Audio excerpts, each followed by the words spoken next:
Annual examination.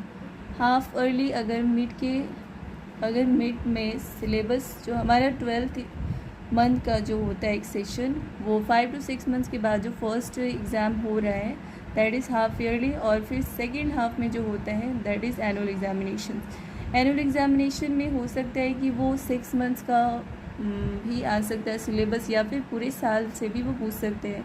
कुछ ratio होता है 40% फर्स्ट हाफ से और 60% सेकेंड हाफ से वो पूछ सकते हैं। तो इस तरह से अलग अलग स्कूल्स में ये अलग अलग होते हैं। मीनिंग क्या है, तो हाफ ईयर एग्ज़ामिनेशन एक इम्पॉर्टेंट स्कूल लेवल असेसमेंट होता है जो कि Midway through the academic session के बीच में होता है। यूजुअली 5-6 मंथ्स के बाद, 5-6 महीने पढ़ाने के बाद ये मिड टर्म एग्ज़ाम होता है। ये एवेलुएट करता है कि बच्चे ने कितना सीखा है फर्स्ट ऑफ द ईयर में। फर्स्ट हाफ मतलब साल के 6 महीनों तक में क्या क्या उसने सीखा है, जो भी पढ़ा है उसका एग्ज़ाम जो लिया गया है that is half year examination.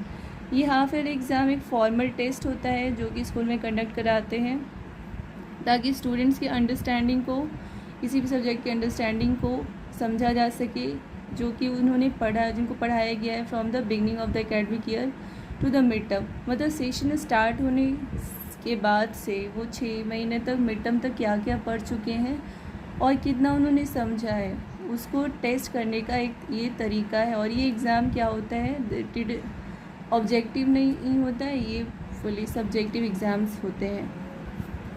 Purpose क्या है, तो स्टूडेंट की लर्निंग प्रोग्रेस को चेक करने के लिए, या फिर उनके स्ट्रेंथ या वीकनेसेस क्या है उनको आइडेंटिफाई करने के लिए। टीचर्स को इम्प्रूव करता है, उनके टीचिंग मेथड्स को, टीचर को हेल्प करता है उनकी टीचिंग मेथड्स को इम्प्रूव करने के लिए। ये 6 मंथ्स में अगर हमें पता चल जाए कौन सी, अगर ज़्यादा से ज़्यादा बच्चों को समझ नहीं आ रहा है, मार्क्स अच्छे नहीं आ रहे, तो इसका मतलब है कि टीचर को उसकी टीचिंग मेथड को इम्प्रूव करने की या चेंज करने की ज़रूरत है। तो 6 मंथ्स में ये बात पता चल जाए तो at the end of the year उनका प्रोग्रेस और अच्छा हो सकता है। लेकिन अगर साल के ख़त्म होने के बाद पता चल रही है तो ये बातें थोड़ी सी और उसको संभालना थोड़ा ज़्यादा मुश्किल हो जाता है। तो अगर ये 6 महीने में पता चल जाए तो वो बाकी के 6 महीने फ्रूटफुली वो यूज़ कर सकते हैं और अपने आप को ज़्यादा अच्छे से इम्प्रूव कर सकते हैं स्टूडेंट। ये स्टूडेंट को प्रिपेयर करती है फाइनली एनुअल एग्ज़ामिनेशन के लिए भी।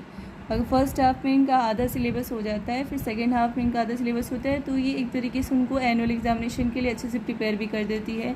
वो उससे ज़्यादा नर्वस नहीं होते। फीचर्स क्या है हाफ ईयरली एग्ज़ामिनेशन के, तो conducted once in the middle of the session. ये मिडल ऑफ द सेशन में होता है। 50%